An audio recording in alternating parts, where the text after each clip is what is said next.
Vedanta says that we really do not know what we are, and if we were to know who or what we really are, all our problems would be solved at the most fundamental level. So there are many approaches to this. Basically the subject is self-knowledge, knowledge about ourselves. And many approaches in Vedanta, in fact, probably each of the Upanishads, the root texts of each Upanishad,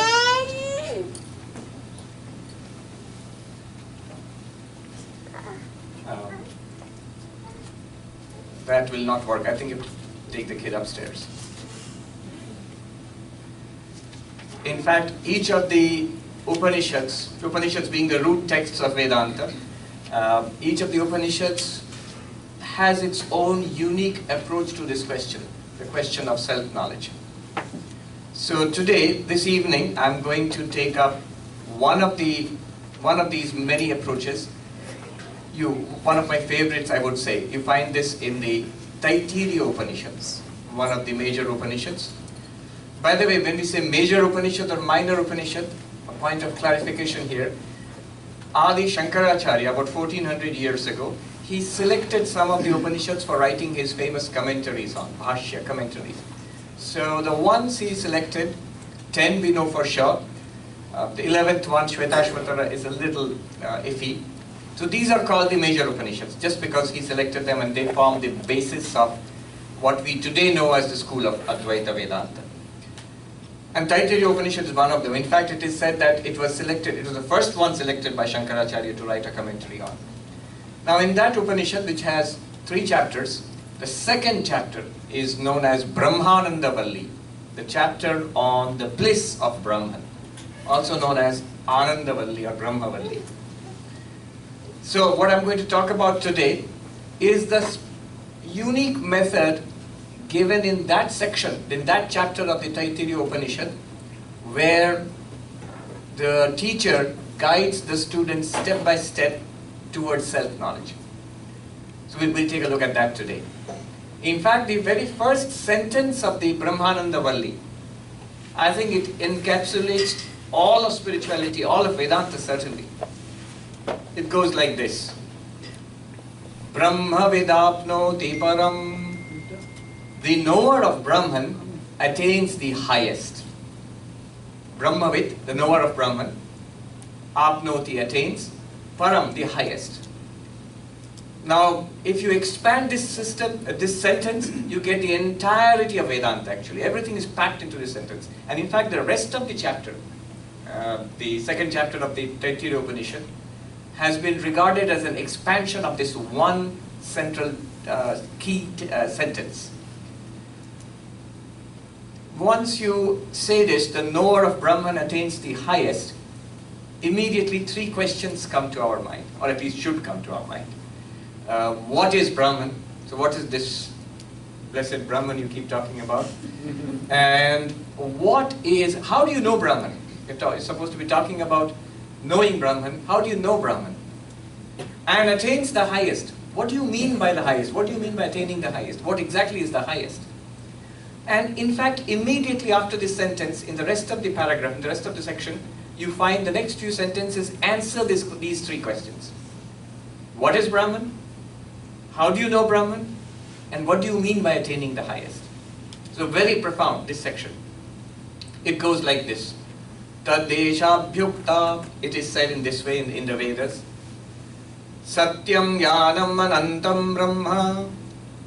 What is Brahman? Brahman is infinite existence consciousness. Question 1, answer. You might go scratching your head, not quite answered, that doesn't make it much clearer. Wait, that's the subject today, later on today. It'll become very clear as language can make it. And then the second question, how do you actually know this Brahman?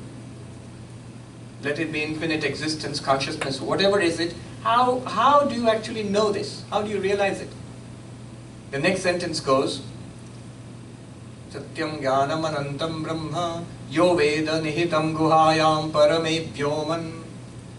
You have to realize it as residing in the sacred space within the cave of the heart. The cave of the heart. Whatever that is. So that's the way of realizing. Actually, basically what the Upanishad, the teacher wants to say is, realize as yourself. How is this Brahman to be realized? Not as that is Brahman, or there is some Brahman in the heaven, or something like that. There may well be, but what is meant here is, you have to realize it as yourself. I am Brahman. That is the knowledge being aimed at. Aham Brahmasmi. And before we proceed any further, the third question, what do you get? What's the whole project here? Or as in America you would say, what's the deal? Well, the deal is this. There can be no higher deal. The deal is this. Attainment of the highest. What is the attainment of the highest? So ashnute sarvan kaman saha brahmana vipaschiteti. That person, the one who realizes, I am Brahman, in the way mentioned, attains the fulfillment of all desires. By that very knowledge of Brahman, by that realization of Brahman, attains the fulfillment of all desires. I can see smiles coming up, but hold on. Does that mean all my Christmas wishes, the entire list will be fulfilled? I get all of what I want, you know?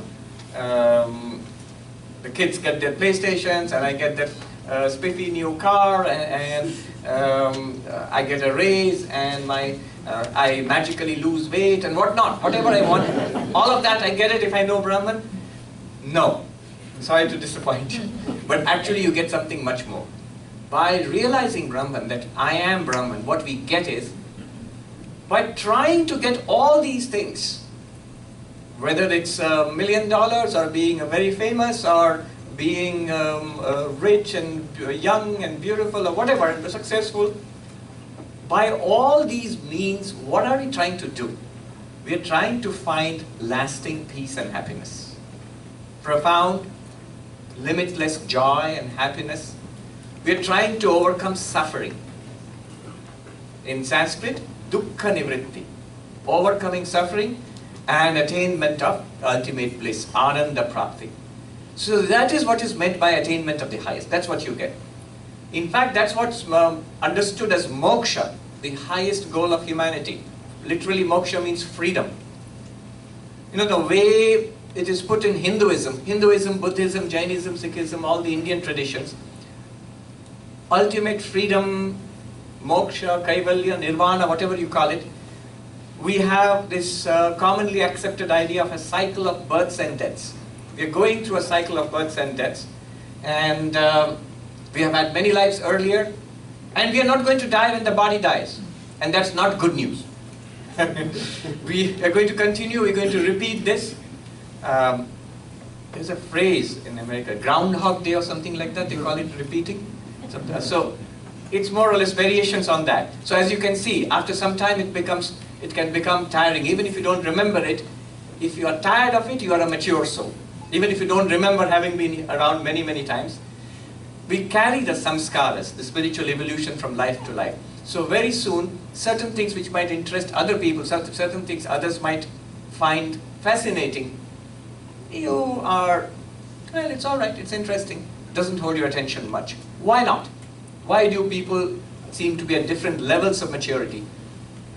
It doesn't have anything to do with age. So it's that progression, spiritual progression. Ultimately, you realize yourself as the infinite, and you don't have to undertake these limited journeys. The book of life is finished for you. Each life is like a page, in Vivekananda's words, each life is like a page that the soul is reading and turning over. And you go on, the book of life is finished for you. You can return it to the library. Thank you very much. But now the peculiar problem here is that this idea, which is commonly accepted in India, in the Indic religions, of multiple lives, all ruled and guided by and propelled, fueled by the law of karma. This is sort of axiomatic in Indian philosophy. That is not so in the West. Because of the Abrahamic roots of most of Western civilization, it's one life. And so many lives, and we're trying to escape that. It doesn't really cut much ice here. One might just as well say, I don't know, I know just this one life. Many past lives, many future lives, it seems to be speculation.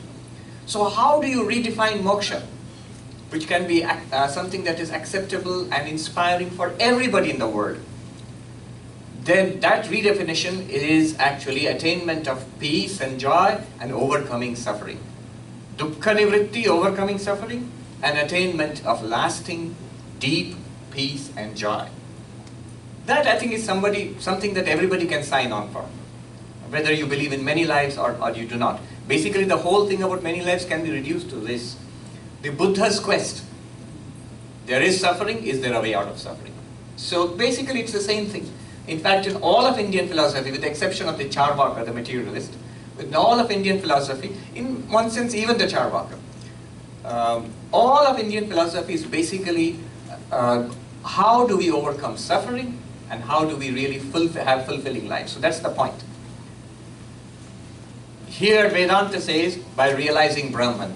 And what is this Brahman? Brahman is your own real nature, what you really are, what we really are. Vivekananda would often say in this country, if only you knew yourselves as you really are, again and again. Never approach anything except as God. Because the idea of Brahman in Vedanta is, it is your own reality. It is what we really are. We do not know ourselves as that. But it is also the reality of everything else. So everything else in the world is Brahman actually, when we truly know it. When you pierce through the veil of Maya, you realize things as they are, it is Brahman. And when we know ourselves as Brahman, Aham Brahmasmi. And what is this Brahman? We just got the definition. Infinite existence and consciousness. Sat and Chit.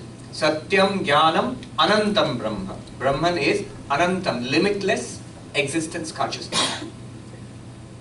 But that's not our subject. It's very interesting actually, you know, that when you talk about God and religion, we often talk, I've seen debates on the internet between theists and atheists, with Christopher Hitchens and Sam Harris and Richard Dawkins going after an assortment of rabbis and pastors and different people who believe in religion. And often you will see, you will immediately catch on that they seem to be talking about different things. What exactly is the God that you're debating on? The existence of God and not existence of God? It's not very clear what they're talking about. And most of the scriptures really do not help us. They talk in vague terms, mysterious terms. But in Vedanta, you have actually very precise, very clear definitions. God is a term, I've been criticized for using the term God loosely because Brahman is not quite equivalent to the idea of God in Abrahamic traditions. But it will do. It's an old word, much used and abused, God, but it will do. It's a close approximation. In fact, the closest would be Ishvara or Saguna Brahman in Vedantic terms. But a precise definition. Infinite existence consciousness. You'll say, Swami, that does not take me much farther. That still sounds very vague and totally philosophical, metaphysical. Well, I have a talk, that's a different talk altogether. I have a talk on this, defining God. If you look it up, you search for it, you will find it. The whole talk is based on this short, precise definition of the ultimate reality. Don't want to call it God, don't want to call it Brahman, call it the ultimate reality. Vedanta will be happy with that. What is that ultimate reality about myself and about the world? Infinite existence consciousness? It's a fantastic definition. If you look up that, it's so logical. It has two clear merits in my eyes. First, it's extraordinarily logical. It's a densely packed series of arguments. And second, it relates to our experience. It's immediately, I wouldn't say provable, I'm using my words carefully here. It can be indicated in our experience here and now. That's the beauty. Anyway, not our topic, another talk. Today our topic, we go further, we go beyond all of this. Once you say, you have to realize Brahman as yourself, and this Brahman is infinite existence consciousness, we scratch our heads and say, but how? How do we do that? Can you give me a method?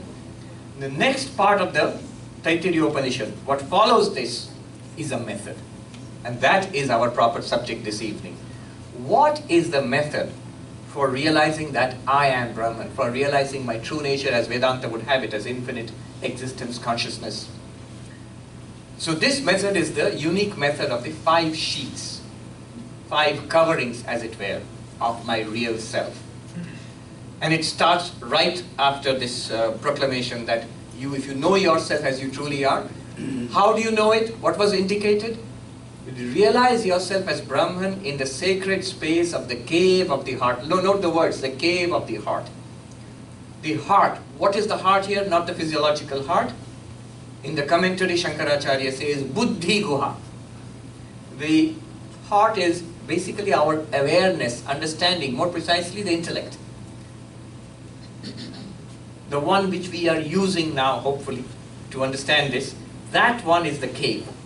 And in that, right there, lies the reality about yourself, about ourselves. A later writer, a later master, Vidyaranya, who wrote the classic, non-dualist classic Panchadashi, 15 chapters on non-dualism, about 700 years ago in the north of Karnataka, south of Andhra Pradesh, the famous Vijayanagar kingdom. He has a chapter on this method. And he gives a slightly different interpretation. The cave, he says, is the entire human personality, not just the intellect. The whole thing, what we now consider ourselves to be, consider that to be the cave. And we are invited into a journey into this cave. Within the cave, in the depths of this cave, sits a lion. The Atman is the real self is often compared to a lion. But you need not be scared of that. Don't be scared of that lion, because it's you. You are that lion, the real self, which we are going to discover today, this evening. So let's go on a journey with the Taittiriya Upanishad, with a guide like Vidyaranya, with Shankaracharya, into the darkness within which, in the depths of which shines a light, the light of consciousness, of existence, consciousness, bliss. So we will undertake that journey. We still haven't started, but I'm going to start now. What we will do is, as we go through this method, remember, it's a key point to understand. In Vedanta, the journey is not a journey in space. You're not actually physically going from one place to another. Where do I find God? You have to go to heaven to find God. It's another place. In fact, I saw a big board. Heaven is a place. Call 855 for the truth. That's the way every dualistic religion, there's a meaning to it. There's a meaning to it. But that's not what we're talking about in Vedanta. Not going from one place to another. It's also not a journey in time.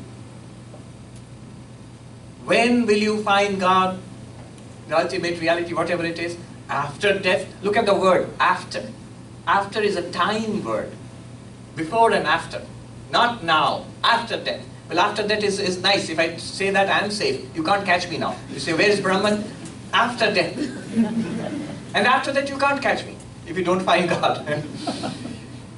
But Vedanta says, all the time, and everywhere. Brahman is everywhere and all the time.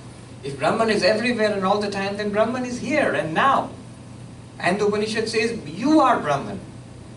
Which makes for a very difficult proposition that I am Brahman right here, right now. Why don't I know it? Why don't I feel it?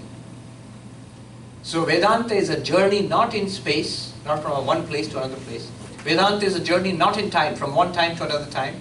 Vedanta is a journey from ignorance to knowledge. Something is, right now, right here. We don't see it. And Vedanta wants us to see it. Vedanta is trying to help us to see it. Why I'm saying this is, the moment I say, here is a technique, here is a method, you know what's there in our minds? Alright, I'll learn this, maybe I'll take down notes, and then tomorrow I'll get up at 5 o'clock in the morning and start practicing this technique. It's not a technique to be practiced. This technique is a pointing out. You can do it right now, right here. Even if you get it, if we get it, when people say intellectually, basically enlightenment, realization, what you understand with the intellect, what you get clarity with the intellect, realization is basically a great deepening of that. It's not something separate. I have understood something, now I have to do something. Rather, that seeing must become absolutely crystal clear, unshakable. Just as you think you are Shyam or John or Mary You don't have to keep on thinking that. You don't have to, I think I'm Sarvapriyananda. Sometimes I get confused. When I come to Vedanta class, I know I'm Sarvapriyananda, but outside that I forget it. Never happens. Never happens. I know about my identity. That kind of clarity, even more so, it is possible right here, right now. So that's something to keep in mind. The method that the Upanishad is going to talk about, it's not something that you're going to, you can do it later, certainly. But while we are doing it now, while we are exploring it, that is the method. That exploration itself is the method. So you are actually practicing it now, if you follow, step by step. Follow, I remember when we were kids, we used to read this Tintin comics. I'm so happy to see yesterday a little boy was reading Tintin comics. I have not seen it for so many years. In one of those comics, I still remember, there was this professor, calculus. And there is Tintin, and there's a Captain Haddock, and the Thompson twins, and so on. And the professor is explaining how nuclear fission works in one of the comics. So he is walking, and people are walking behind him. He's explaining how a nuclear reactor works, and he's talking about how an atom splits. And then he looks back and says, "Are you following me?" And from his expression, you can see Captain Haddock actually doesn't understand anything of what's going on. He's scowling fiercely. And he says, "Of course, I'm right behind you." Not that kind of following. We have to walk with the Upanishad, with the teacher, into the cave of the heart, into ourselves. Not physically into ourselves, as a doctor might do, a surgeon might do while operating. Not that kind of physically going inside. Subtler and subtler. Upanishad will point it out. At no point will the Upanishad say anything which is not there right now. Till the very end, till it reveals yourself as infinite existence consciousness. Till that point, Upanishad will not say one thing, I promise you, which is not within our experience right now. Let's undertake the journey. The Upanishad says, you don't understand yourself as Brahman, existence, consciousness, bliss. No. Well, what do you understand yourself as? And we almost certainly we will say, why? I am this. Here. This is who I am. The body. And we might say, yeah, that's at least part of it, or at least most of it. I am this person, this thing. Alright, let's start with the body. The Upanishad, like any good teacher, instead of jumping off straight into the unknown, known to unknown, near to the far, and from what is to what shall be. We used to teach these as the golden rules of teaching for trainee teachers. And the Upanishad does that. In classical Sanskrit literature, this is known as the Arundhati Nyaya or Shakha Chandra Nyaya, the different names. The Shakha Chandra Nyaya is or the Arundhati Nyaya is this. It seems in traditional Indian weddings, and somebody told me that even now it's done in some weddings. The bride is taken in the night sky. She is supposed to be shown a faint star called the Arundhati star.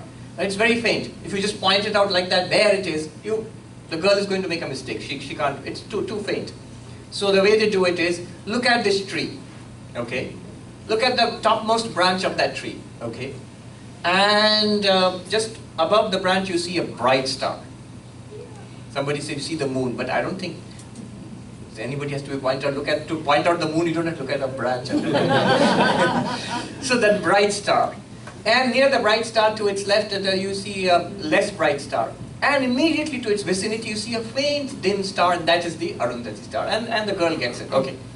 Basically, the idea is proceeding from the more solid, the more gross, to the subtle. To the more physical, to the more subtle, to the more ethereal. So that's how we're going to go. Start with the body. Everybody knows. Body is not speculative, body is not philosophical, it's this here. Everybody knows the body. Are you the body? And the Upanishad says, alright, so Atma, I'm going to show you the real self, Atma, in the cave of the heart, in the cave of the entire human personality. Start with the outermost cave system, which is the physical body. And the Upanishad calls it Annamaya Atma. Annamaya means made of food. Mayat means in Sanskrit vikararthit, in the sense of modification. So what is this body? It's basically a modification of food. In case you're wondering where all those pretzels went, on southwest, they all went here. You can see it. You have a mass of pretzels walking around, basically. The Tibetan Buddhists have meditation on this, to show how much we actually consume. It says the yogi sits in meditation, or the lama, and imagines how much I ate today. So much bread or rice or dal in lunch, and what I had for breakfast, imagines it spread out in front. And add to it what I had last night and in the afternoon and at Monday morning. Imagine the amount of rice and dal and bread and vegetables which you had the whole last week. Quite a big amount. The whole of the last month, altogether, spread out in front of you. And the whole of the last year, what we have eaten, each of us, all in front, put together. And what we have consumed in the last 20, 30, 40, 50 years of life. House will not be enough to hold it. You have to put it out on the lawn there. Mountains of rice, lakes of dal. All one person. One person. Each of us. They're supposed to meditate like this and just think. And it's a fact. You cannot deny it. In the last 40 years, 50 years of my life, this is the enormous amount of resources which I have consumed. And that's just food. What have I got at this point to show for it? What have I got? What have I achieved to show for all of that? We never think in that way, and that's a fact of life. Anyway, that is this body. This is what has come of all that eating and drinking. Annamaya. So are you the body? Seem to be. But notice these facts. The Upanishad is, Vedanta is very subtle, little by little. Notice these facts. The body changes. Yes, it does. The body which was there as a baby, and imagine your body now. Such a huge difference. Body as a toddler, as a little child, as a teenager, a young person, middle-aged person, a senior person. Enormous difference in the body. Continuous change. And yet you feel, I am the same person.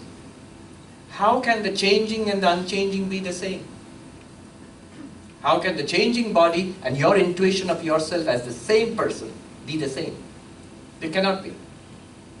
What is that same person, we will see later. But clearly it cannot be the body because it changes. Another reason. When I give these reasons, we are supposed to understand them intellectually, but also more important, not just understand it intellectually, actually see it as a fact. Second, there are multiple such reasons which are given in Vedanta. I'll share just 3 of them with you. Second, the body is something that you experience. Isn't it so? And what you experience and the experiencer, they are 2 different entities. That's how we see it. I can see the microphone, I can see the end of that room because it's different from my eyes. The eyes can see this because this is a different entity and my eyes are a different entity. In fact, the only thing that the eyes cannot see are the eyes themselves. The limit of the vision of the eyes is not distance. What's at a distance, you can use a telescope and see it. It's not something that's tiny because you can use a microscope and see it. The limit of the vision of our eyes is the eyes themselves, right? What they cannot see. I know what's going through some of your minds at least. I can see my eyes in the mirror. You can see a reflection of your eyes in the mirror. Yeah. Picture, you take a selfie, but that's a picture of your eyes. The way the eyes directly see other things, they don't see themselves in that way. The limit of the eye, vision of the eyes are the eyes themselves. Similarly, the knower must be different from the known. Body, you see the body. Therefore, you, the knower, must be different from the body. You see it, you hear it, you smell it, you can taste it, and touch it. All 5 senses operate on the body. Therefore, body is something experienced. It's an object. You are the experiencer. Not speculation. It's our experience. You can just check it now. So, I as the experiencer, drashta, and the body is drishya. Drashta and drishya must be different. Experiencer and experiencer are usually different, so I am different from the body. Second reason. One more reason. Many reasons can be given. Another reason is, let's try this one. It's a subtle one, but very powerful.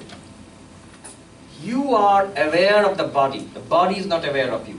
You are sentient, you are consciousness. The body is insentient and object of consciousness. Look at the body.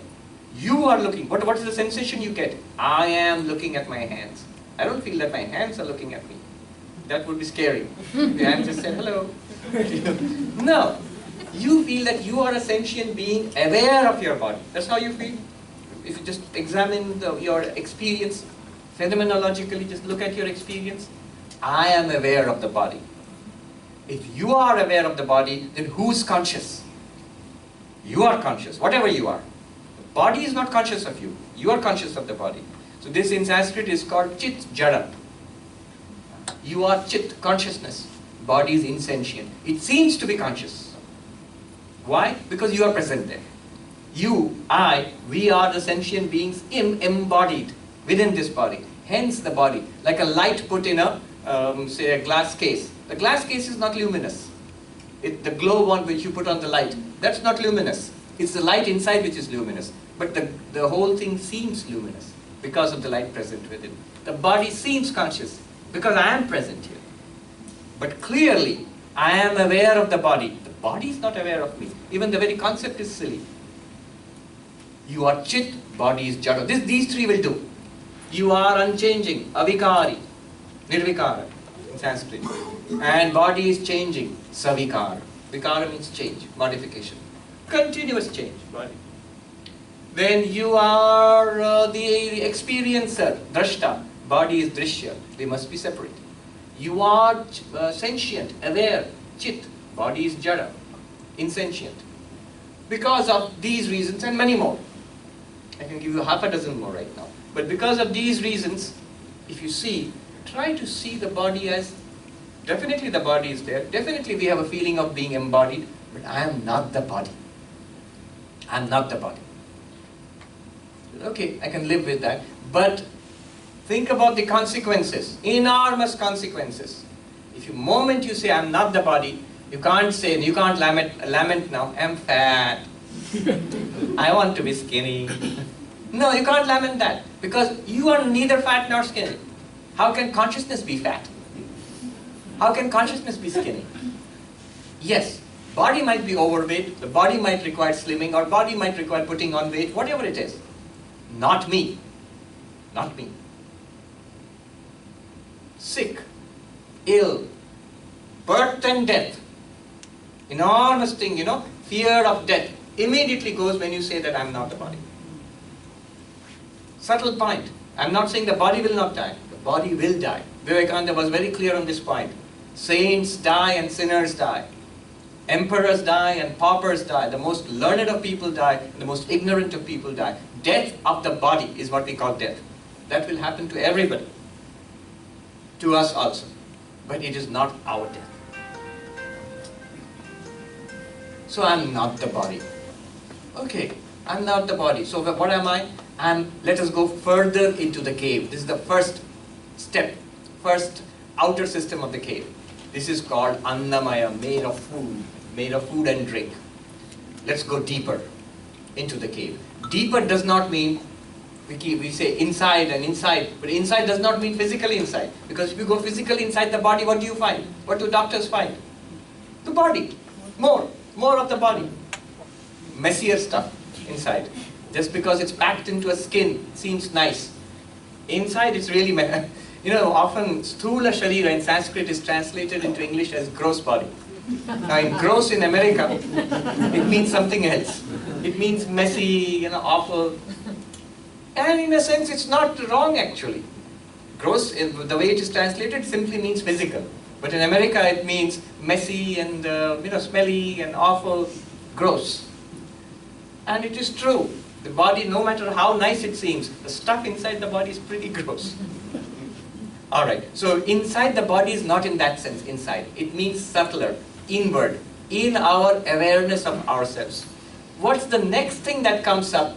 Physical body, subtler to this, inward to this, more towards what? More towards the heart of being, towards yourself.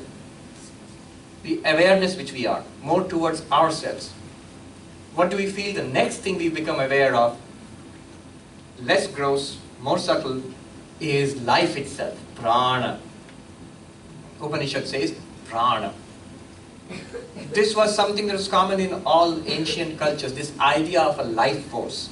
Today it is subsumed under multiple processes in physiology. In a living body, you have breathing, you have assimilation of food, you have digestion, you have blood circulation. All of the physiological processes of a living body, all of this is due to a life force called prana. In Sanskrit it was called prana, in China they called it chi, in Japan they called it ki, in Greek they called it pneuma, I think. So anyway, this idea of, and the word they used was a vital breath, because the first indicator of life, what we consciously feel, is this breathing. Breathing. Breath. Breath itself, when you say pranayama in yoga, you practice pranayama, control of the breath, but actually it's control of the life forces, because the breath is most evident. That's why we start with that, we control that. So prana, am I life? That seems to be a better candidate, because it's that life which holds this body together. The moment a person dies, in every language in the world, we have analogous phrases, which say the life has gone out of him. And they meant it literally in those days, that there was a life force which leaves the body. The moment it leaves the body is considered to be dead. So am I the life force? Prana. Upanishad says, Anyo antaratma pranamaya. So the real self is deeper into the cave. It is called the pranamaya. It is not annamaya, not the food sheath. The food self now becomes the sheath. It can be called the kosha. The commentaries call it kosha. Upanishad itself does not use the word sheath. It's not the self. The real self is something inwards, pranamaya. It is the vital forces. Then what about the physical body? It becomes a covering. Why a covering? Because clearly the vital forces are inside. So I am life and I'm covered by this physical body. So the physical body, the food sheath, it's called the food sheath, annamaya kosha. Kosha means that which covers. So I am covered by this food sheath. Inside I am this life force. But are you really the life force? Apply those three criterion. Does the life force change? Oh yes, it does. Breathe in and I breathe out. I am sometimes hungry, sometimes satiated, sometimes full, sometimes energetic, sometimes tired, sometimes healthy, sometimes sick. Health and sickness, Ayurveda understands this very well. It's actually a function of the pranamaya, not the annamaya. We see health and sickness in the physical body, but the proper, deeper, holistic treatment is of the prana, not of the physical body. If you treat the subtle roots of the disease is much more easily cured, rather than treating it externally. Anyway, so prana. Now, does it change? It changes. Throughout the day it changes. Sometimes you feel tired, energetic, sometimes sick, sometimes healthy, sometimes hungry, sometimes full. All of these, hunger and thirst, health and illness, energy, lack of energy, all of these are movements in the tide of life in this body. Rising and receding. I am the same person who felt hungry, and I am the same person who feels full. I couldn't eat one more cookie. I am the same person who felt sick. Now I feel healthy. Same person. Prana changes. How can the changing and the unchanging be the same thing? Savikara and nirvikara, same argument. Second, you are the sentient observer of the prana. The prana is something that is observed. It's an object. Is it not? Think about it. And there's a whole industry built on this, mindfulness meditation. Nowadays they're teaching it to kids also. I was, my hosts in a particular house we stayed with, The little kid in the house, when she became very restless and running around shouting, the mother would say, mindfulness, and she would sit quiet. 30 seconds. She's been taught a technique by the teachers, which consists in observing the breath.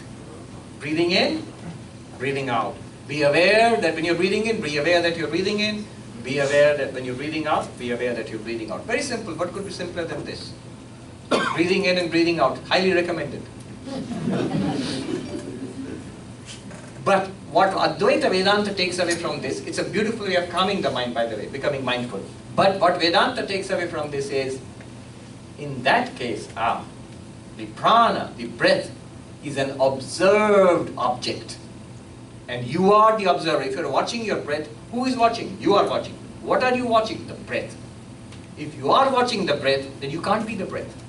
Because the observer and the observed, the experiencer and the experienced, drashta and drishya are different. Yes, they're different. I cannot be the breath because I'm aware of it. It's an object. And the third point, consciousness. Am I conscious of the breath, or is the breath conscious of me? I am conscious of the breath. Chit, jada, sentient, insentient. Because the breath, the prana changes, I am the unchanging observer. I am unchanging and the prana is changing. Because I am the observer, the prana is observed. Because I am sentient, prana is not sentient, then I cannot be the prana. Immediately the Upanishad says, let's go deeper into the... Remember, we are going into a cave, into deeper and deeper within ourselves. Let's go deeper into the cave. The prana, like the physical body, it becomes a sheath, a covering. So now I have two coverings. The real self. I have already agreed. The body can't be the real self. It is Annamaya Kosha. The prana, life forces, cannot be the real self. It is Pranamaya Kosha. Immediately the Upanishad says, what is deeper than the prana? What is subtler than the prana? The mind. The mind. Anyavantaratma manomaya. The real self is deeper. It's the mind. Let's look deeper. The mind. Thoughts, memories, ideas and emotions. All of this is the mind. Mana. Intellect is also the mind, but in this system it is separated from the mind to treat it separately. So the mind, am I the mind? This is where most sensitive, educated, thoughtful persons will stop. Look at the word, sensitive, educated, thoughtful. Where is sensitivity, education and thought? Mind. So we stop there. Yeah, that's who I am. I am the mind in this body and prana. In two sheets, I am the mind. But let's apply the same logic. Does the mind change? You can see smiles. You say, oh boy, does it change? It really changes. Thousands and thousands of thoughts, ideas, feelings, desires, likes, dislikes. How many times since the morning after you've woken up have you been bored? How many times excited? How many times irritated? How many times happy? Smiley face. How many times? How many times have you wanted something? How many times have you been satisfied, frustrated? How many times have you remembered? How many times you tried to remember and forget? All of this in one day, from the morning waking up till now. Mind changes. Fast. Much faster than the body, much faster than the prana. Mind is subject to change. I, on the other hand, I am the same person who was annoyed. I am the same person who is happy. I am the same person who had a desire. I am the same person whose desire has been satisfied. The mind changed, but I am the same person. Because I don't say that somebody else was annoyed and I am happy. No, I was the one who was annoyed. Annoyance and happiness have changed. I, same. Annoyed I, happy I, one. I remember in one place I was just a few weeks ago, where these two teenagers, they're singing a very nice song, funny song. It went something like this. Happy Lama, sad Lama. Mentally disturbed Lama. I didn't know whether they meant the Buddhist monk Lama or the Andes, the camel-like creature. So I googled it. Actually, there is such a song, and it is a double L Lama. So it's the South American, the camel. But Whether the Lama is happy or sad or even poor thing is mentally disturbed, all of them, same Lama. That means I am not the mind. Changing mind, unchanging I. How can I be the mind? And then second, is the mind observed? Is it an object? Is it something that you can see? Normally we don't think that way. We think objects are out there. At the most I can understand the body is an object. At the most I can understand even the breath is an object. But is the mind an object? You might say no, but can you observe it? Yes, you can. You can observe it. There's a word for it. It's called introspection. When I'm happy, do you feel it? Of course I feel it. That's why I'm happy. If I said, I'm really happy, but I didn't feel anything, that would be so silly. I'm so miserable. But of course I don't feel any of that misery. How are you miserable then? All the emotions, thoughts, we experience it continuously. Directly we experience it. If we experience the thoughts and emotions, then they are objects. They are objects. That they are not me. I am the observer. The thoughts and emotions are objects. Drashta drishya. And same argument. Sentient. This is quite remarkable actually. Normally we never think that the mind is not sentient. Even in modern consciousness studies, one thing they are very sure of is, what is sentient is the mind, what is conscious is the mind. But if you apply a logic and experience, clearly, I am aware of my mind. My mind is not aware of me. A simple experiment. Tell yourself your own name mentally. My name is Swami. I just said that mentally. That's a thought, right? In the mind. Now clearly I was aware of the thought. And that thought, my name is Swami, was not aware of me. When you put it like that, it seems absolutely obvious. How can a thought be aware of you? You are aware of the thoughts in your mind. You see? Mind is insentient. It seems sentient, just like that bulb, because the light within. Consciousness, I am awareness in the mind. That's why the mind radiates with light. But mind itself has no sentience. I lend it light. Mind is thoughts, emotions, desires, likes and dislikes and all of that. Memory. I am not the mind. Savikara, nirvikara, drashta, drishya, chit, jada. Because of that, I am not the mind. Deeper. Upanishad immediately says, let's go deeper into the cave. We are pretty deep into the cave now. Physical body. The life forces. That's all I can show you. The rest is thoughts in the mind. Beyond that, deeper, even the mind is a sheath which covers you. You are not the mind, it's a covering for you, the real you. No more than the light is that globe. The light globe covers the actual light. Anyantaratma Vijnanamayaha. The Upanishad says the next level of the cave, the deeper, almost we are at the very end of the cave. Deepest level, almost. It's called Vijnanamaya, the level of intellect. Basically, it's the mind they have separated into intellect and everything else. Why? One reason is because we are using, or at least we are supposed to use intellect for all of this. To understand this, to comprehend, to grasp this. So that is the subtlest part of the mind, Vijnanamaya. Vijnana here means intellect or buddhi. In Sanskrit, buddhi. Exactly the faculty, what do I mean by intellect? In Sanskrit it's defined, Vedanta, Nishchayatmika buddhi. That which gives clarity and understanding, conviction, clarity. You're working on a math problem. You're working on it. That experience is the mind. The moment you crack it, when you get it, you have an aha moment. That's the intellect. Buddhi, Nishchayatmika buddhi. Am I that? That seems to be the last refuge of myself. The one which I am thinking right now, who's doing all this processing. That I must be that. But apply the same logic, does it change? You tell me. Do your ideas and convictions change? Do you experience not understanding and then do you experience understanding? You don't? You do. You do. Yes, the buddhi changes. And I am the same person who did not get it, I am the same person who got it. Not getting it and getting it, the state of the buddhi, the intellect has shifted. How can I be the buddhi which has changed I am the same person. What am I who said, I don't get it? What am I who said, I get it now? The getting and not getting is the buddhi. It's an app. Like your smartphone has apps. The buddhi, the mind, the breath, even the physical body. Physical body is like the body of the phone maybe. But the rest of it is like an app. The prana can be, oh good.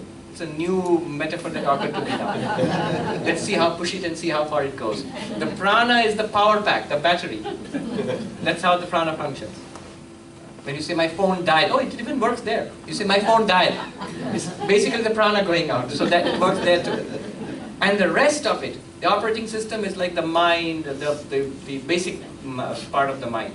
And then you have multiplicity of apps. You have the memory, you have the ego, you have the emotions, you have the intellect, many apps running on the basic software. Okay, I am not that either. Because it changes, I do not change. It is something that is observed, drishya, clearly. I will not explain further, same logic applies. I am the drashta. It is something that is insentient, I am sentient. I lend it light. Buddhi doesn't have light of its own. Because of these reasons, I am not the buddhi. Nirvikara savikara, drashta drishya, chit jara. I am not translating.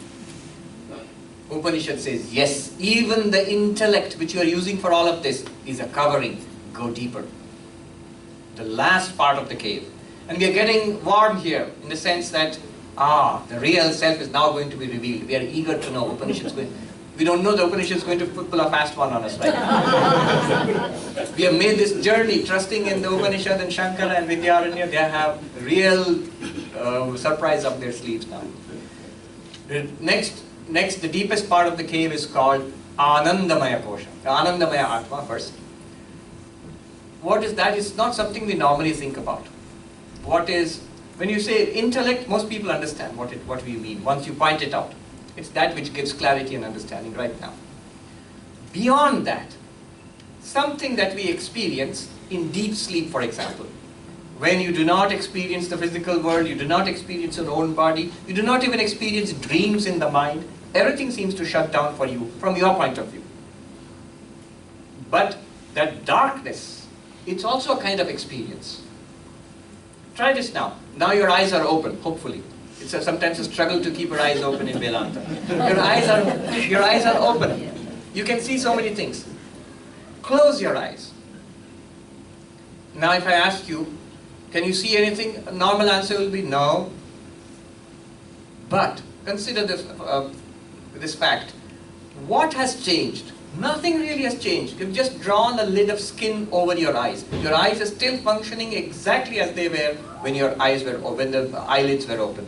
You can open your eyes now. When our eyelids are closed, our eyes are still functioning in the same way. They are actually, within quotes, seeing.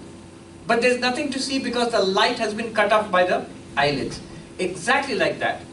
When there is nothing to see, consciousness remains by itself, seeing the absence of things. Why is there nothing to see? Because the body has fallen asleep, you can't see things, you can't hear things, smell things, touch things. Because the mind has fallen asleep, you can't dream.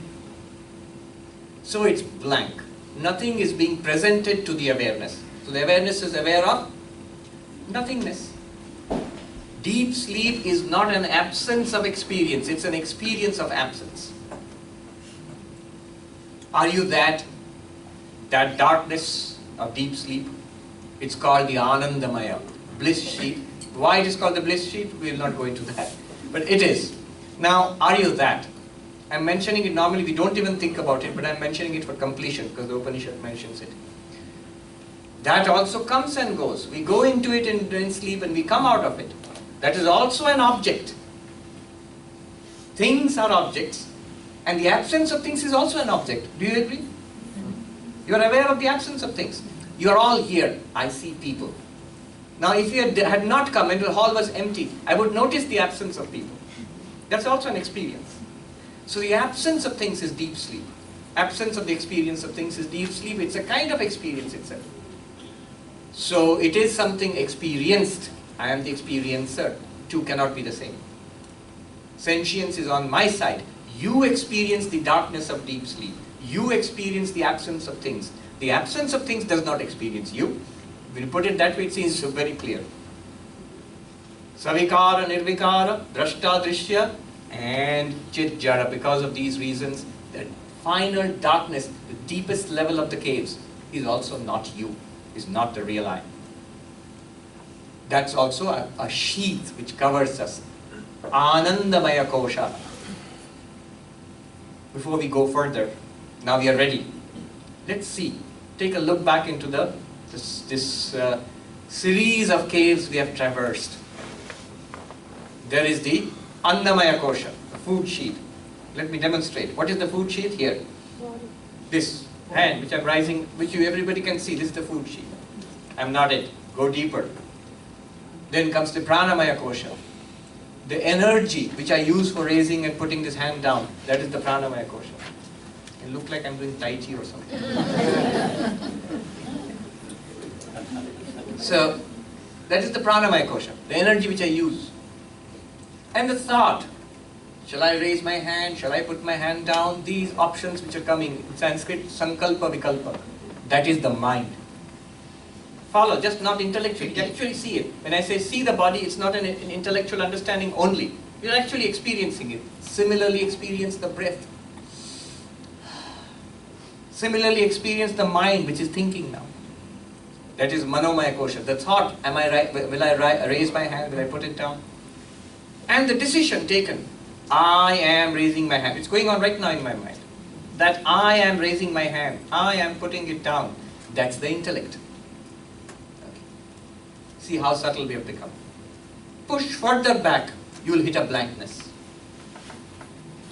I remember this old monk when I was a novice many years ago, 25 years ago, in a place called Deoghar. This old Swami is passed away, I can tell you his name, Vidyadhar Maharaj, Swami Nirlepananda. He was a very wonderful Swami, a very strange old man. He had a stutter. One day he was telling me, I didn't know all this at that time, he was teaching me and now I realize. He said, like, no, body and mind and intellect, beyond that. And I said, Swami, beyond that I can't, there's nothing. I understand all this. If you say deeper than that, subtler than that, nothing. And I still remember, it's so vivid in me, like he was short, big blazing eyes. He immediately, we were walking, he stopped, he swung around at me and he said, yes, yes, that's it. Beyond that darkness, that which shines beyond that darkness, hold on to that. In Bengali, he was Marathi, but he knew Bengali. So he said, with a little cute stutter he had, oi je andhakarer pare je ache take dharo, take dharo. You can't catch hold of that, but you are that. He was pointing to that. So you are not even that darkness, that Anandamaya Kosha. You know, the intellect which says, I am raising the hand, that's the intellect. And beyond that, the joy which might come out of raising the hand, that is the Anandamaya, the sheath of bliss, Anandamaya Kosha. You might say, why would joy come out of raising the hand? Visit a physiotherapy unit, you will know. Oh, you will know. Yes. So, the joy which comes, that is the Anandamaya Kosha. None of that I am. They are the 5 sheaths, the 5 levels of the human personality. And by the way, let me say something which is not in the Upanishads or any book. This is something to be learned. The Upanishads, Vedanta are actually, it may seem stunning to many people, are actually not interested in the 5 sheaths. They are using them as steps to point out something which will come now. To take your mind.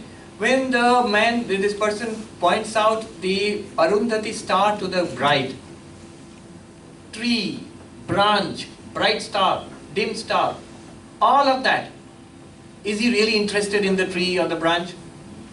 If that girl gets, oh, it's a very nice tree and a branch, let me take a picture of that. No, will you pay attention? We are not, don't stop here. They have nothing to do with the Arundhati star. Similarly, what Vedanta is going to point out now, that's the point. Not the 5 sheaths. Don't get hung up on that. Use them as ladders. Use them very simply like this. Annamaya, Pranamaya. Just move deeper. These thoughts which are coming, these words, Manomaya, the understanding or lack of understanding, that's Vijnanamaya. Beyond that darkness, Anandamaya. moved like that, very quickly. Now, we are ready for the Upanishad to reveal to us who we are and ready to be liberated here, now, today in Cleveland, to become enlightened. And you know what the Upanishad does? What the teacher does? The teacher keeps quiet. Quiet! Tell me. We are like, tell me. What's happening here? What's happening here? To explain this, I usually at this point tell an old Indian tale, which is very, very profound. But it's a simple story. Most people in India know it. The story of the 10 friends who crossed a river. You know, 10 friends, they crossed a river. They're going from one village to another. They cross a river, walk across it. Not very deep. But once they are across, one of them thinks that, did we all cross or did anybody drown? Let me count. And he counts. 1, 2, 3, 4, 5, 6, 7, 8, 9. Oh my God, that can't be right. 1, 2, 3, 4, 5, 6, 7, 8, 9. Oh no, our friend has drowned. The 10th man is drowned. Others say, no, that can't be right. And they count. Each of them counts only 9, finds 9. And they sit down and they bewail the fact, the loss of their friend. And while a wise person walks past and says, why are you crying, my friends? Oh, sir, we have a tragedy. We had 10 persons who, we had 10 friends, and now our friend, the 10th person, has drowned. How do you know? Because you must have counted and seen there were 10. How do you know? We counted, sir. Well, let me tell you, the 10th person is there. Very important. They say, no, where? I'll tell you. But accept, relax, stop crying. 10th person is there. That's what the Guru does. That's what the Upanishad does. It comes along and tells you, you are the Atman. Where? I don't see it. Wait, I'll show you. God exists. Brahman, Atman, whatever you call. Religion, spirituality is true. Where? I don't see it. Believe. For the time being, I'll show you. In the Himalayas, they have a nice saying. Do hi raste hain. There are only two paths. Jano ya mano. Either you know it or believe it. If you get it, good for you. If you don't get it, all right, believe. Faith. You know, in this country we say religion is faith. That's not the whole truth. When you come to Vedanta, it's not really faith. Faith is second best. Much better is to know it. Get clarity about it. If you realize it and become enlightened, nothing like it. That's the whole purpose. But even if we do not realize, even if we don't walk out of here as Buddhas, with a little Buddha smile on your face, even if that does not happen, at least let's walk out of here with a clarity of understanding. Yes, Buddhi, Vijnanamaya. Let's have it that level at least. Then the wise person tells them, count, just humor me. So they line up and one person starts counting. 1, 2, 3, 4, 5, 6, 7, 8, 9, I told you. And this wise man comes and catches hold of his hand and swings it around. Dashamas Tvamasi, thou art the 10th. Thou art the 10th. This man goes, oh, 1, 2, 3, 4, 5, 6, 7, 8, 9, and 10. Oh my God, 10. The 10th person has been found. Oh, Jai, the 10th person is alive. The others say, let me try, and they also try it. 1, 2, 3, 4, 5, 6, 7, 8, 9, 10. Oh my God, the 10th person is there. We may laugh at them, but that's exactly what we are doing.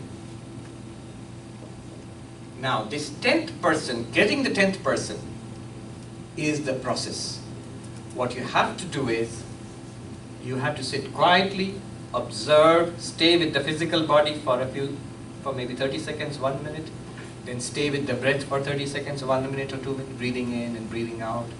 Then go to the mind, thoughts coming and going. Then go into the intellect. Same thing, part of the mind, different function. Understanding, not understanding, whatever it is, that's the intellect. The ego which says, I am doing this Vedanta, that's also part of the mind. Beyond that try to go, you will hit a blankness. If you hit a blankness, don't worry, you're on the right track. You are at the deepest level of the cave. Now, be the 10th person. Make that turn. Who or what is observing all of this? Don't try to catch it. You'll never ever catch it. You are it. Before you try it, there are certain helps. Very powerful. Let me point that out to you and rest my case. After that, we'll take questions. I'm sure I've run out of time completely. We have. But doesn't matter. We are doing well. And come back tomorrow? No, you'll go. All right. Here are a couple of aids which will be very useful. Let me ask you this question. That person, why could he not find the 10th person? Why could he not find the 10th man? Tell me. He wasn't counting himself. He was not counting himself. He was not counting himself. That's why he couldn't find the 10th person. Why was he not counting himself? Think about it. Because he was looking outside. He was looking outside. Very good, very good. Now one more question. It relates entirely to our lives. Why was he looking outside? Because where were the other 9 persons? Outside. He has a strong case. 1, 2, 3, 4, 5, 6, 7, 8, 9 are outside. They are objects. 10th one also has to be outside. By logic, by my entire life's experience, they are all outside. So the 10th man also should be there. This is what is happening to us. Everything that we experience is an object. Drishya. We have never really thought about the experiencer. You know what we have done is, we have taken part of the object, part of the objective world. What part? Body, mind, intellect, to be the subject. But as we clearly see, body, mind, intellect are also objects. The body is an object, the prana is an object, the mind is an object, the intellect is an object, and beyond that, the vagueness, blankness, darkness, that's also an object. We have taken it to be ourselves. We have taken the pancha kosha to be the Atma. Upanishad says they are kosha, they are coverings. Remember, the real Atman is not out there. It's not even here. It's not even here. It's not even here. It's the one which is experiencing all of them. That one, don't ever try to capture as an object. You will never find it. Because it's the one which is looking. Vidyaranya, 3 observations, I will end here. Vidyaranya Swami, in his, after concluding this whole journey, he says, see, when you come to this point, the immediate feeling is, oh, so the Atman doesn't exist. You led me on a wild goose chase, or a wild lion chase. Inside the cave of the heart, there is no such thing as an Atman. Just like that they said, there is no such thing as the 10th person is drowned. Vidyaranya says, the Atman is not to be experienced, not because it does not exist, because it is not an object of experience. The 10th person is not found, not because the 10th person is dead. It's because the 10th person is not an object to be found. It is the counter, the one who is counting. In the case of 10th person, it's easy to point out. In the case of the Atman, there's nobody who can physically turn your hand and say, this is the Atman. You have to catch it yourself intuitively. One of the best phrases I have heard is Sri Ramakrishna says, Bodhe Bodhkara. Consciousness, awareness being aware of itself. Consciousness illumining itself. So that's one point. The Atman, Satchidananda, infinite existence consciousness, Satchidananda, existence consciousness bliss, is not experienced as an object because it is not an object. It is the subject. It is the real you. That's why it's not experienced, not because it does not exist. One point. Second point is, all right, I understand. It's some kind of a pure object, a pure subject. It's not an object. Whatever it is, how can I experience it? Same question again in another way. How can I experience it again? Now Vidyaranya makes a very beautiful comment here. He says, what is experience? You want to experience the self, right? The real self. So you can experience the body, you can experience the panchakosha. You want to experience the real self, yourself as infinite existence consciousness? Yes, that's what I want. What is experience? It is consciousness plus an object. Look at this microphone. Consciousness plus an object, that's experience. My words. Consciousness plus the sounds, that's an experience. Your own thoughts. Consciousness plus the thought, that's an experience. So consciousness plus something is called an experience. Now, he gives an example. He says, to make anything sweet, you have to add sugar. Water is there, tastes sweet, added sugar. Milk is there, tastes sweet, you added sugar. Lemonade is there, tastes sweet, you added sugar. Now he says, what should you add to sugar to make it sweet? Because what is the rule? Remember, you have to add sugar to make something sweet. Now, what should you add to sugar to make it sweet? The only answer is sugar is sweet by itself. It lends its sweetness to other things. Similarly, consciousness is revealed by itself. It reveals other things which cannot be revealed by themselves. Awareness reveals it. What does awareness reveal? It reveals to you the whole. It reveals to you your own body. It reveals to you your own breath. It reveals to you your own thoughts, even these words.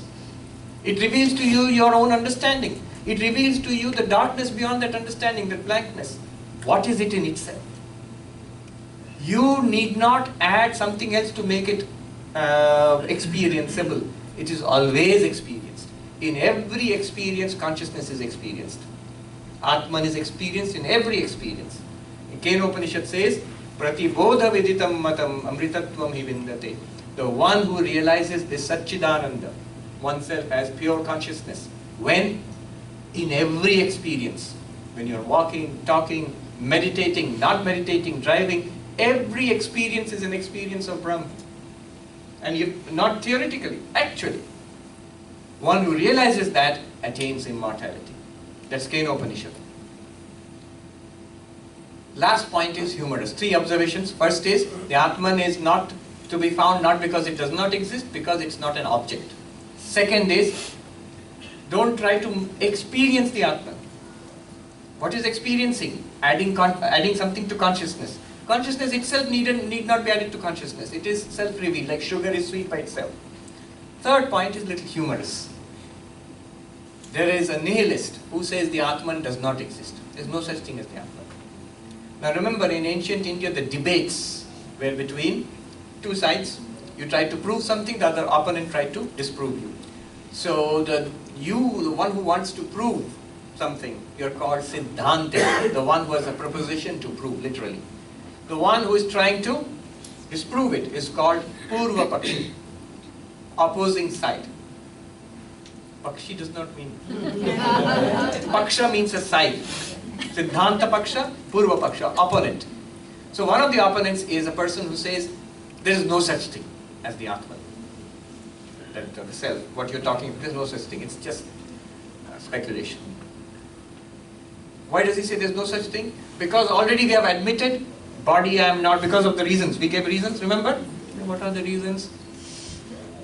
Savikara Nirvikara, Drashtadrishya, Chitjara. These 3 reasons at least, many more.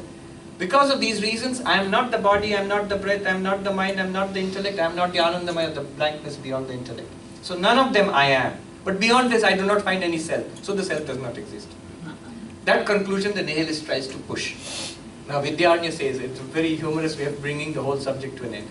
He says, if the self does not exist, that's your proposition? Yes.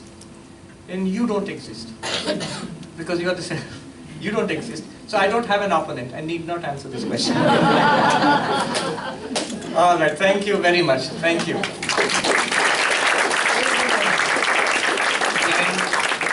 Can we take a few questions? A couple of questions maybe, quick.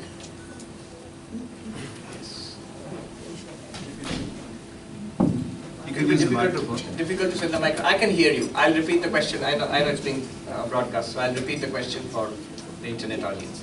Yes, there's a question. Tell us your name. My name is Shayantan from Detroit. So, I'm not sure how much relevant to today's discussion, but in Brahmananda Vasi, we have the allegory of the bird ready to take a flight. And for each sheath, descriptions are given for the wing and the trunk. Yeah. So is there an implication, is a point relevant to this discussion? Yes, that's the way it is shown. Like in the end it says Brahma Puchham Pratishtha, the tail is the support. So in every level, 5 levels, they talk of the bird, the center of the bird, the 2 wings of the bird, the head of the bird, and the tail which is seen as the support of the bird. And then they go, because this allegory, remember, there is a reason behind it. This is Taittiriya Upanishad. And Tittiri is actually a kind of bird. So that forms a kind of paradigm they use. I did not go into that. But basically the teaching is exactly what I said. So there's actually the Upanishad teaches in a very beautiful poetic way. I didn't go into that. We're using the paradigm of the two wings of a bird, the trunk of the bird and the tail of the bird. So for example, in the last one, Anandamaya, it says Brahma Pucham Pratishtha, the tail of the bird is Brahman. And what do you mean tail of the bird is Brahman? Where is this Brahman? And then it goes into that Brahman is not an object like the 10th man. It doesn't tell the 10th man story. So that's the paradigm the Taittiriya Upanishad uses. Yes. Oh, that reminds me, one more thing I should tell. Just mention it, otherwise I would not be completing my talk. I gave a very, in America you call it a skinny version. I gave a very tailored down, pared down version, Taittiriya Upanishad light. There's one thing I did not point out which is fundamental to Vedanta. You know, when you go through this process, what is the feeling you are left with? Deep within me, subtlest of subtle, there is a kind of light which is consciousness, and Upanishad is telling me I am that consciousness. An unchanging consciousness, the pure subject. What about the rest of it? What about the world? What about the body you left? What about the Panchakosha? What about them? The Upanishad actually at every step shows you that it is one reality which is appearing as many. And in fact, at the end, when you realize yourself as the pure consciousness, you are also told it is that very pure consciousness which is Brahman, which is the reality of this entire universe. So first you separate yourself from the 5 sheaths in understanding. Separate yourself from the 5 sheaths in understanding, as we did just now. This is called the neti-neti. But once you have understood what you are, that pure witness consciousness, then what about the rest of it? What is all this that you are experiencing? Are they separate from you? No, the Upanishad says actually not. They are you. You alone appear as those by Maya. You are Brahman which appears as all of this, all of which you experience in yourself. I'll leave you with a hint. Right now, you're experiencing all of this. How are you experiencing all the people, the room, your body, your mind, all of it? Are you experiencing at 2 distinct things, that I am a kind of light which is going out to something outside me and illuminating it? That's one case. Like this light is coming out and illuminating the room. That's one case. The second case is, aren't you experiencing everything in your awareness? 2 cases. Objects are outside, awareness is here, awareness goes like light and illumines the objects. That's one. Object and awareness are separate things. That's what we have been saying till now. The second one is awareness is here, global, in which the object shines. Look at your experience. Yes, these objects are outside your body. But body and object, are they not both in your awareness? Somebody asked in Uttarakhand, you see, this is how they think. Somebody asked, all-pervading consciousness. One Swami in the audience, he said, it was in Hindi going on. Wait a minute. You should ask bold questions. Wait a minute. What is this all-pervading consciousness? In Hindi, Sarvapriyananda. I am here. I don't even pervade this particular carpet, let alone the entire room, let alone being all-pervading. I am here, not even there. The person is telling the teacher. How can I be all-pervading? Do you know what the teacher's answer is? Very simple and direct answer. Those answers themselves can lead you to enlightenment. I am here and not there. And the teacher's answer was, but here and there, are they not both in your awareness? See, distance is created by space. But even the awareness of space, look at the words, awareness of space. Space is in your awareness. Our normal idea is, I am a body with consciousness in it. Vedanta wants you to say, you are consciousness with a body. Body is in consciousness, not consciousness in body. And the incredible thing is, that's how you experience life, right now. You are experiencing your body in consciousness. It's not the body experiencing consciousness. Okay. So, ultimately it is one reality, and that is that consciousness. That's what I wanted to say. Otherwise it would not be complete. It would not be non-dual. Alright. We'll just take that question. My name is Baby. I'm from Wesley. I want to know, we see the three things while we sleep, like body, then mind go rest, then the breath goes. In like swapna, everything. In dreams? Jagrat, swapna, sushupti. Oh, for all of that you should come tomorrow. Tomorrow we're going to talk about that. But anyway, ask the question. Is this sushupti is Atma or even Intellect? Sushupti is that Anandamaya kosha. Atma is beyond that. If you can grasp that, you've got it. You're pretty close, don't worry. We'll talk about that tomorrow. I think we should bring it to a close. Okay, I have one question. Okay, you have a question. He's the host. I don't know whether, I'm confused whether I should take it as Kana or Mana, Jnana or Mana. So it seems like our life is a package deal where we will be getting this Brahman or ultimate consciousness if we are born. If we are not born, it's not there. Oh, it's always there. If you are awake, it's there. It's because of that consciousness you say, I am awake.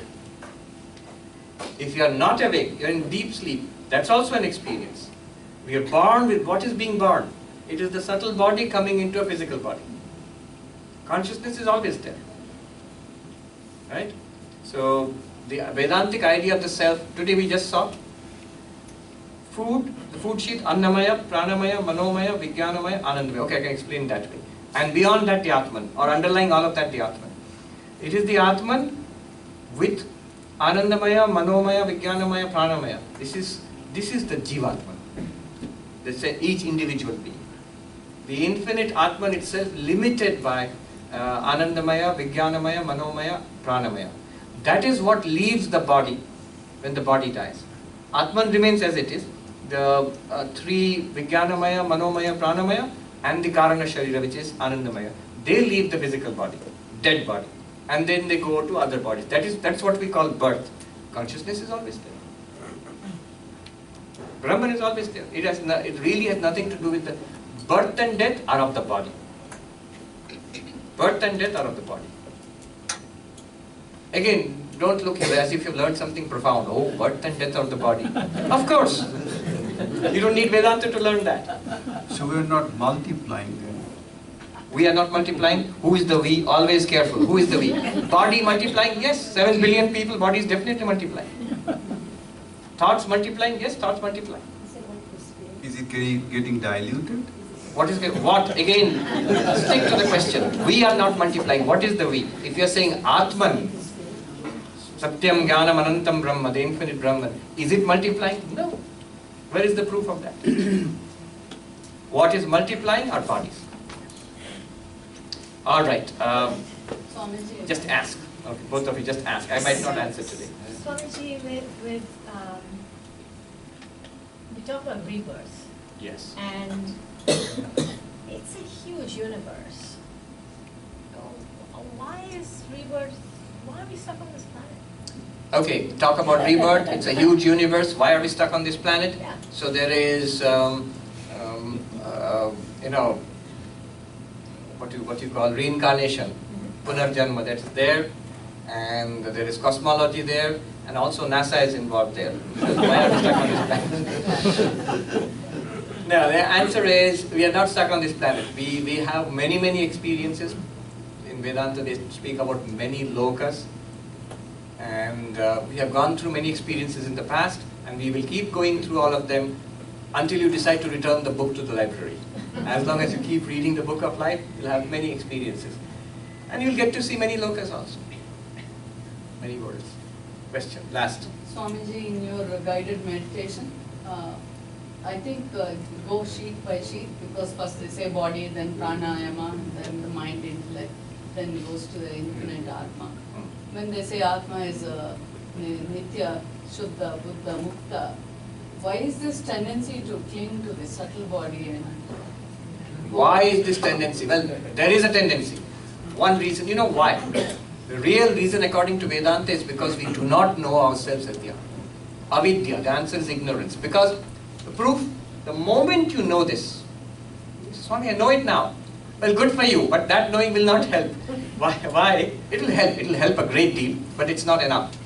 Why? They say, Paroksha Jnana, I can't translate into English, it's too precise. Paroksha Jnana is not enough to remove Aparoksha Jnana. Direct ignorance, which is experienced right now, that can't be removed by a kind of knowing that such a thing exists. You have to know it, I am that thing. The moment you realize, it's not enough to say the 10th man is alive. That person who's counting has to realize, oh, that aha moment has to come. I am the 10th man. Then that ignorance will be removed. So why do we keep clinging to this idea that the 10th man is dead? Because even if I hear 10th man is alive, you're saying it, but where? I am that one. Don't get it. It's exactly like that. You are that. You are immortal. One thing I'll guarantee. I don't know if I should say this, but it's a good thing. It's not a bad thing. Even when the body goes, here is a promise. You will clearly see that you are not gone. You will see. Even that's not the proof of the Atman. That's the proof that there is something that survives the body. That is the subtle body. The pranamaya, manomaya, vijnanamaya, and the karana sharira anandamaya. All right. Om Shanti Shanti Shanti Hari Om Tat Sat Shri Ram Krishna Arpanam Astu. Thank you very much. And I would like to mention is